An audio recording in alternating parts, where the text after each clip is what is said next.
Welcome to Schmidtless Live. This is Kurt Schmidt, your host. I am president and partner at Foundry, and I'm excited for you to join me today because we're going to be talking about common ways that innovation gets blocked in organizations. And I'm truly excited to have Grant Wood from Notion Labs. He's an expert in all things innovation. He helps with workshops. He helps companies grow. And so he's here to help us all grow, especially me because I need it the most. Grant, how are you doing today? I'm doing really great. Thanks for having me. This is a really fun topic. Yeah, I'm excited too. As soon as I was thinking about this, I immediately thought of you, and I thought I need to talk to Grant about some of these common problems that we see when it comes to innovation inside of organizations. So I want to kick off, and I want to start specifically around the idea of innovation theater. And the way that I've always framed it up is where you're seeing a lot of dressing and sets and acting going on, but not a lot of progress, not a lot of people or things actually moving forward and momentum moving forward. Grant, how would you put innovation theater and why is it such a risk to organizations? Yeah, that's a really great question. Yeah, innovation theater is something we've been talking about for years as the kinds of things that we see companies doing as new fads and innovation come along, or the new hot thing. Why did X unicorn company get so big? Oh, because they started doing things a certain way. You'll see people trying to put on the trappings of those. There's a couple of things, anti-patterns, innovation anti-patterns that we've called out that really highlight a couple of them. One anti-pattern that I have is called a pet show. And we see this in companies of all sizes, and there's a couple of different flavors of it. But classically, a pet show is when people start bringing ideas forward and leadership goes, oh, that's a great idea. We were going to do something else. But you know what? We don't want to make it seem like we don't want ideas. So let's ask everybody for ideas. Oh, yeah. And then we'll choose the best one. And the reason that it's an anti-pattern and the reason it's something that blocks actual innovation is on the surface, it's great. You're asking for everybody's ideas. But if there isn't an actual sort of very transparent and very rigorous process behind it, where everybody understands how are you choosing the things that you're actually going to go forward with, what ends up happening is people discover, oh, we did all that work. And at the end of the day, you ended up choosing the thing that it turns out you were going to choose anyway. And what it does is it poisons the pool, right? Nobody's going to start bringing things forward anymore.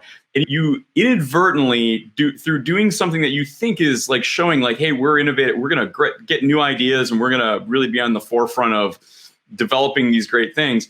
What you inadvertently do is you teach your organization that we don't really do that. We don't really do those things. Everything's important, nothing's important. And that's exactly it. It's an impact. What ends up happening is I know where this comes from in organizations too, is that culturally they want everybody involved.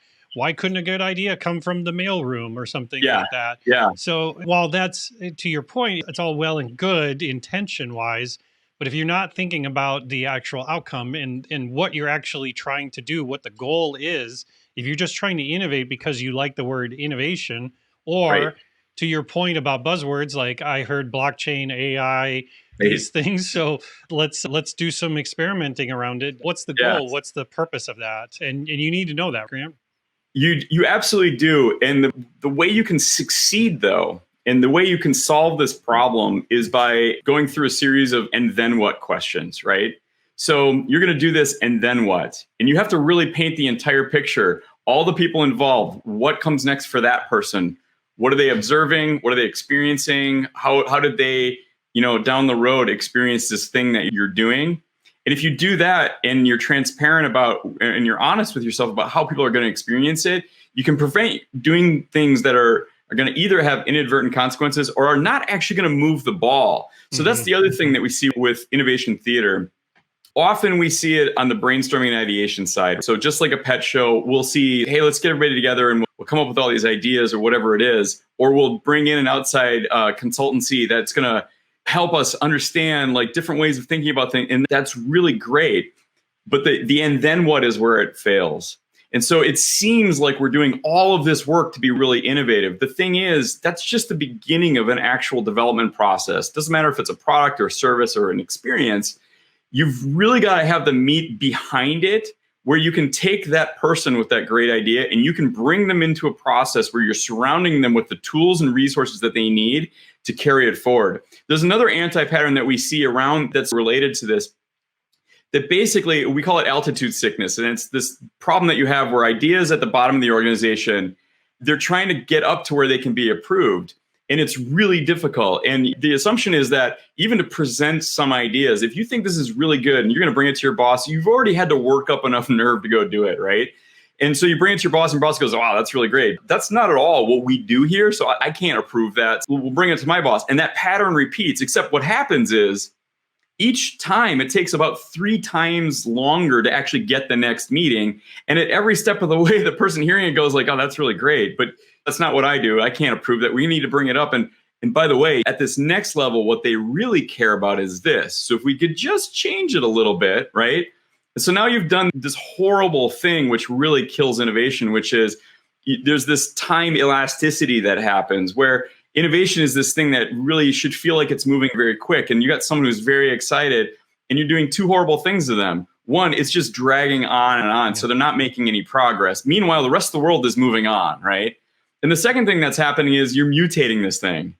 And the reason we call it the anti-pattern altitude sickness is by the time it finally gets to the person who can really actually do something about this, it feels like you're breathing thin air because the idea is something that it just doesn't seem right. And you're not able to pitch it the same. It's something that's different. And it just feels like you're not getting enough oxygen. Yeah, it's like a distillery for innovation. And to your point, what can also happen there is where you have a game of telephone happening up the chain where the idea keeps getting changed and keeps getting changed in the way it's being communicated because it's not being communicated by that initial person where it's a pretty clear, concise idea instead of by the time it reaches the boss, it's like, Bob wants us to get into shepherd farming. That's like, exactly. That wasn't the plan. Right. That was not it at all. Yeah. We have there's another anti-pattern that goes along with that called we'll take it from here. And it's when someone brings something in and the people above them are like, that's great. We got it. We got it from here. And that just absolutely kills the sort of the source of really the deep level innovations that you can get from your organization. Because if people feel like someone's going to be not involved in their own idea, guess what happens? Like we see this all the time in companies where people coming up to us because we're like doing all this stuff with them. They'll come up to us and, oh man, I got this amazing idea. And we say, well, great, add it to the list. Let's evaluate it and see if we can go do it. And they're like, oh no, this place could never do it. They just don't believe they can even do that innovation there. And but isn't that your job to do that idea and show that it can work? And they don't believe it because it's death by 1,000 cuts whenever they've brought ideas forward. And if they don't feel like they're going to have ownership of that idea, like it's going to be taken away from them, why would they bring that idea forward? And so it's a cascading series of paper cuts that just prove that if you don't have something really concrete as a real development process behind the innovation activities you're participating in, all you're doing is training your organization to have a culture that doesn't actually innovate and subtly doesn't believe it can innovate, even though it's doing all of these surface level things that seem like innovation's taking place. Right. No, it's a really good perspective, Grant. All right. So the next subject I want to talk to you about, Grant, is the idea of one size fits all innovation. Tell me about that concept and what does it mean to you? Yeah, one size fits all innovation is something that we find very commonly across most established companies. And that is through a series of very painful lessons, they have developed a product or a service development framework, an MPI or an NPD or whatever process that they're using that they are unwilling to deviate from. Mm-hmm. And so every single thing that they do has to flow through this. And obviously within their organization, there are things that are not flowing through it. But in general, they're trying to drive everything through that. So that's a backdrop to how we talk about one size fits all. And does that come from usually people finding they've gone over budget on past innovation projects or they've had failures and so they're trying to replicate the process? Yeah, because if we remember, development processes, regardless of which flavor you're using, and people are passionate about like the way they like to do things, my opinion is it matters far less the way that you're doing it. It matters more the environment you're doing it in. But those things tend to be just giant checklists of things that you got to make sure that you've done. And the checklists have developed over time as a combination of these are best practices that we've brought in from the outside, either through watching other people or through heroic tales of success that we've seen in the media, or on the other side, it's we have some very deep organizational scars that we are trying to make sure never happen again. And so we've added a bunch of things in here to prevent those. It could be anything from quality issues to things that we thought we were going to launch the product, and then it was 2 years later when we finally did because all of the other stuff never got done. And so you hear those stories and you start to understand why those processes are there.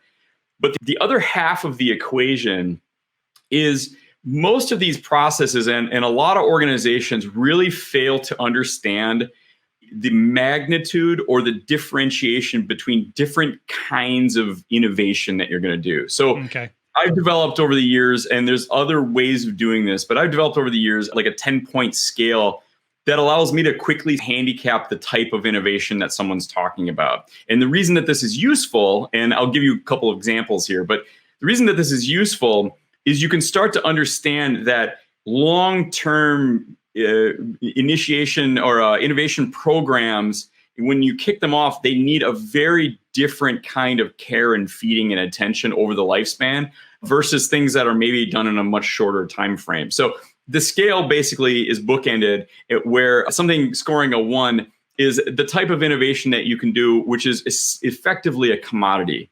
It's something that you could purchase, flip a switch, and turn on. There's almost no integration, and it's readily understandable the immediate benefit that your organization or process or group or team or whatever it is will receive from adopting that particular widget or that thing or that service or whatever it is. Number 10, by contrast, though, is the kind of thing that in undertaking it, you first need to prove that you are not potentially violating Newtonian physics or the laws of the universe, right? Sure. Where the idea is so audacious and into the future looking that you really are going to have to do some foundational science in order to prove that it's even possible to exploit this thing that you think that you understand that gives you an opportunity. Most innovation that we see inside companies ends up being categorized as usually like a 1, 2, 3, and sometimes a 4. It's my opinion that those are the kinds of things that often are done as projects, but get wrapped around, hey, our innovation process is succeeding wildly. And from conversations with me in the past, the work that I've done with different companies, we were able to demonstrate that the overwhelming majority of innovation and growth programs never see the light of day. And so it's really one of the things that we need to start handicapping very carefully is when we initiate a new growth or innovation program, we need to start handicapping it so that we understand how it is different than some of the other long things. For me personally, I try and focus my work on things that are 4, 5, 6, and 7. And just knowing the 1 and the 10 where they're at, you can imagine what these are. But we're trying to err towards higher numbers because we're looking for long-term differentiators. We're looking for ways where we can be disruptive to the markets that we're in or to the competitors that we have to give us an advantage that'll maybe set up the organization for the long term. And those are projects that are minimally in that 4 to 7 year time range. If we're going to start something and it's going to launch 6 or 7 years from now, I can guarantee the universe will not sit still while we go and work on that. And so the kinds of checking in and the kinds of progress that you need to report along the way is fundamentally different than the kinds of check-ins and reporting and key KPIs that you might be using to show progress against something that maybe has only an 18-month time horizon. Sure. And so using the same one-size-fits-all product development roadmap or new product development plan or whatever it is can tend to get problematic because we don't understand the sort of the human cost of having to defend those long-term programs over and over again. And over that time horizon, there are any number of events that can come along and kill that program.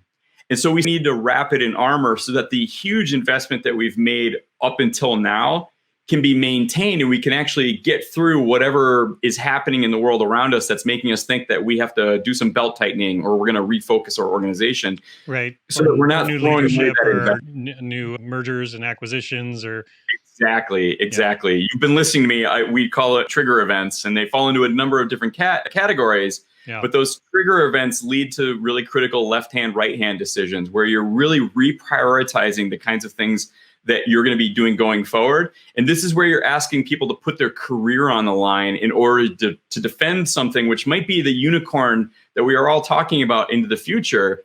But in an established company, it's really hard when you have a lot of anxiety around the decision that you're making about your own career to focus resources on something that's never saved you a penny in cost and never generated a penny in revenue in favor of things that are your bread and butter and are bringing in the cash. And yeah, they come with problems and upset customers and channel conflicts and all sorts of headaches. But if in your heart that when you're making a reprioritization decision or a left-hand, right-hand decision, as we call it, in that moment, you are really going to be focusing on the thing that can keep you employed and keep you in that position. Sure. So unless your organization has anticipated this kind of a thing happening in the future, it's very unlikely that your one-size-fits-all innovation program is going to set up your leaders so that they are protected and have that emotional safety or psychological safety that we know is so critical to actually having a successful innovation program. And Grant, so for the last one, I want to talk about the importance of executive buy-in when it comes to innovation. In the past, I've talked to so many business leaders that have struggled with getting their ideas to the CEO, the C-suite, the business owners, in order for them to help champion those innovation tactics that they want to do. They've seen their ground level people, they've got ideas, they've got great ideas, but they're struggling in getting this buy-in from the executive groups. What are some of the things that, from your experience, Grant, that these CEOs and business owners are expecting to come from people? So it is not like we talked about earlier, where it's this game of telephone all up the ladder. How can I be presenting these innovative ideas in a way to get the buy-in I need to give me the juice I need to get to the next level? Yeah, this is a great topic. And it's one that I think there's a lot of different angles around it where I think people understand slices of it. And it's really important to take a step back and look at it from a number of different perspectives. So I like the idea of coming at it from the I want to go do something, as well as the, hey, I'm the person hearing about this and what we can do. The first thing that we really want to talk about with this, and it may not seem like the right first thing, is we need to understand how we as people react to things that aren't familiar to us. Okay. And there's some really deep, low-level sort of brain stuff. And a lot of people who work in sales read a lot of people who've written about things like this. But basically, when you're presented with something novel that you aren't familiar with outside the context of whatever it is you're currently participating in, your brain sort of shuts down the part where you're using all of the business skills that you have, and you involuntarily drop down and you're really getting into a fight or flight mode. And what that means in practical terms is your instinct is to say no. And that's anybody. That's how we survive. When I'm faced with some food that I'm eating and it tastes in a way that I've never felt before, I spit it out because it's probably poison if it's something that I'm not familiar with, right? Yeah. I love the sales analogy, Grant, because so many times I've coached people on bringing those new ideas to the forefront. And they've either said, I don't need to sell stuff because I just get my stuff through. It's like, great, you have such a great relationship with the boss, then fine. You're all set. You don't need to worry. But other people are like, why should I feel like I have to sell something? I'm a professional. I'm good at this job. Like, why do I need to improve my sales skills? They should just listen to me because I know what I'm talking about.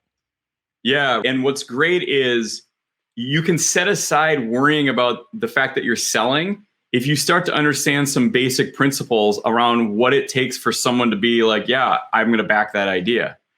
I will tell you right now, the easiest ideas to get approval on are the ideas that they already think are theirs and that they've been waiting for someone to bring to them. And what that means is that it's something that's really familiar to them. Mm-hmm. So if you just know that one thing, and by the way, you do that too. That's how you operate as well. Yep. It's not just your boss. You do that every single day.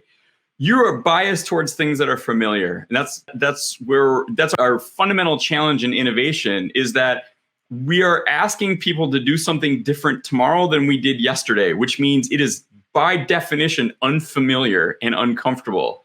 So How do you overcome that in order to get buy-in on the thing that you're doing? One starting place is this.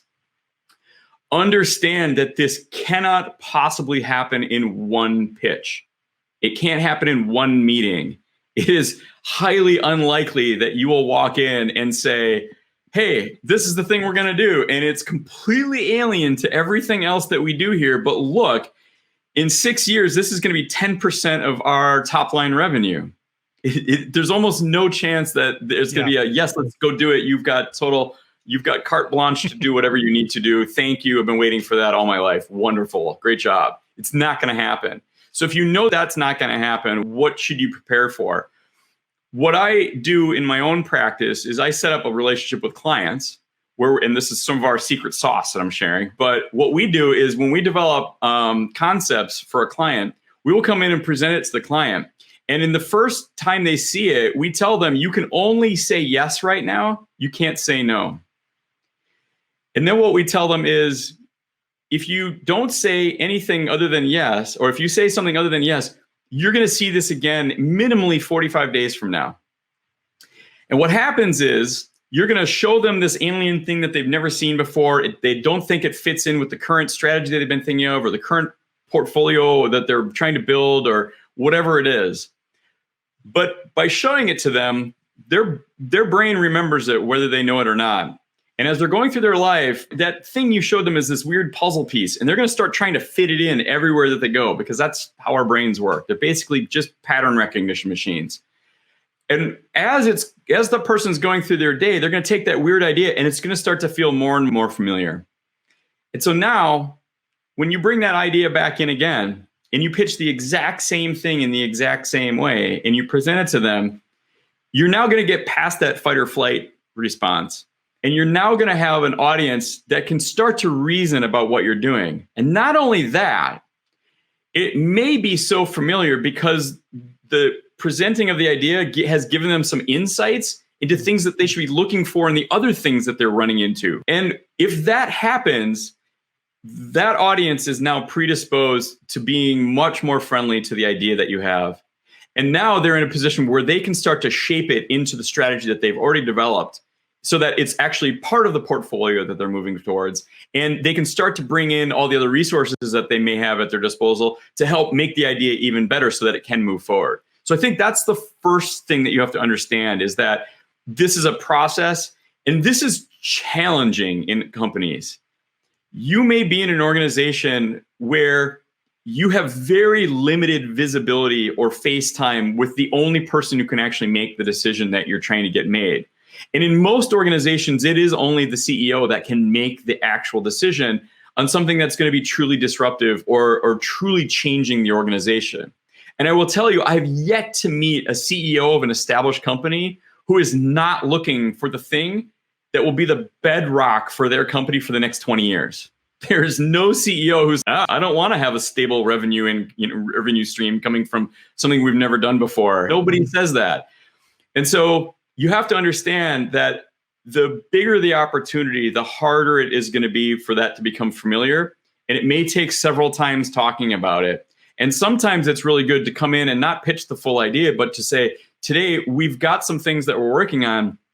We want to tell you about a way that we've been looking at things, because we're going to show you something later on, and just level with them on what you're doing. Be completely transparent on why you're telling them those things. We're laying a foundation today so that as you're going through and doing the things that you do, you have this in the back of your mind, because we're going to bring in something next time. And unless we have a shared understanding of how we think the world works now, it's not going to make sense to you why we've even brought this to you.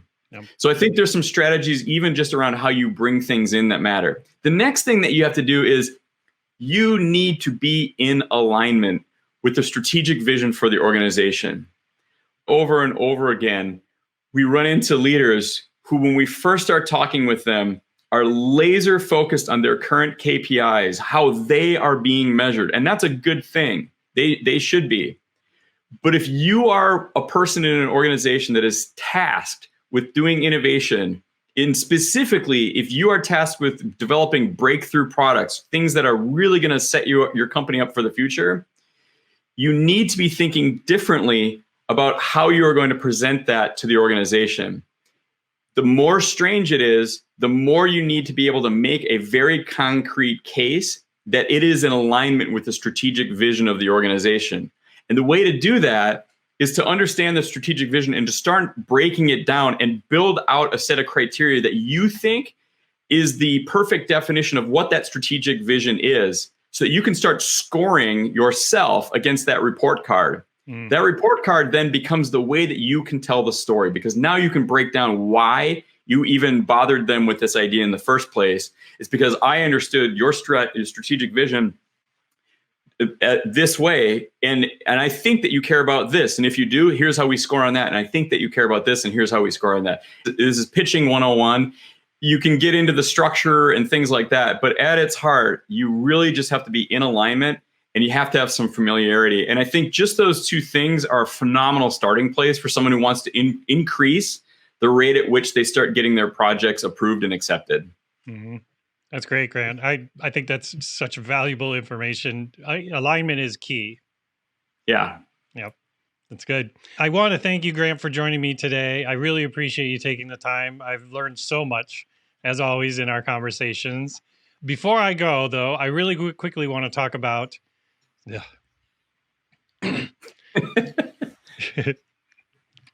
Before I go, though, I really quickly want to talk about Foundry's new Idea Studio.